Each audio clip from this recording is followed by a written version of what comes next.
One interesting thing that I've noticed about Unhumans is that people are starting to refer to it more and more as a Christian book, which is interesting because we didn't really write it to be a religious book in any way, but it does kind of work out that so many of the victims of communism did tend to be Christians. And that was something that came up in the research again and again, whether it be France, whether it be Russia, or whether it be Spain. And of course, what we see going on today, this is something where when we did the Tucker Carlson interview, even he asked, he said, is there a demonic aspect to all of this? And I said, well, Tucker, we weren't writing a spiritual book, but personally, yes, that's exactly what I believe. I do believe this is demonic influence that pushes people to these horrific evils in society.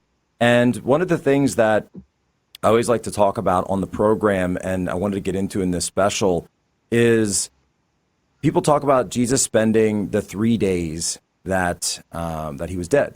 And they say, well, he was in the tomb, and they say that he was there, but the modern church has kind of gotten away from the teaching of the harrowing of hell. And this is the idea of what happened on Holy Saturday. What happened in between the tomb being shut and the stone being rolled forth. And this is something Mel Gibson was talking about this on Rogan recently, how the Passion of the Christ 2 is going to go into this ancient Christian, which was a widespread belief at the time, of the harrowing of hell, something the early church talked about. It's in the Apostles' Creed, which dates back to the 4th century. It goes back even further. St. Ignatius was talking about this in 100 AD. Of course, it's referenced in the Bible itself, in Ephesians and in Peter again and again, about Christ leading a host out of captivity, and Christ preaching to those in prison. And yet it's interesting. So Joshua, we were chatting last night, and even you mentioned that this was something that, as you were growing up, that you'd never really heard about. Yes, that's right. I grew up in a number of evangelical Christian conservative communities, and while they certainly have their upsides, like the memorization of the epistles, memorization of the Gospels, and being able to recite this or that Bible verse for everything, one of the things that was lacking is an investigation of these most ancient teachings and stories from the Bible itself. And of course, one of those is the harrowing of hell. Now, if we look at what the word harrowing means, it comes from an Old English word that means to pillage or to plunder. And we go, what? Pillage or plunder? And then if we look at what we consider to be non-Christian, just think about that for a second. The most ancient Catholic teachings we considered to be non-Christian.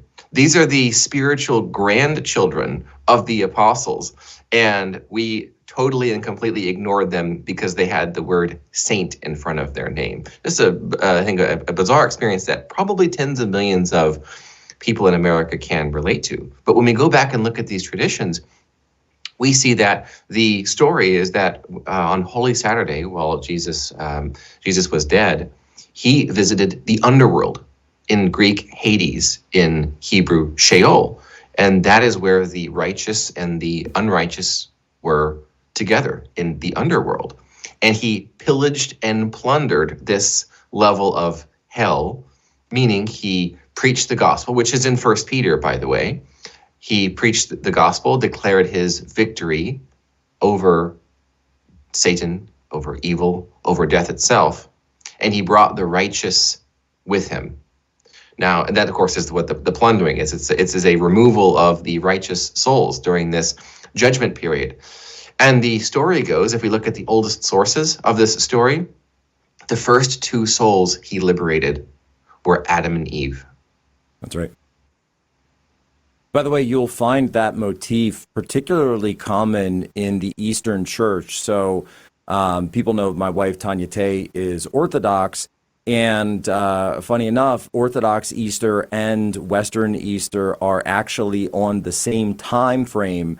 For once, it actually lines up this year. So I think it's incredible. Where I always joke that within our marriage, we're mending the schism. And this year, of course, the Easter and Pascha have aligned. And I think this is absolutely perfect.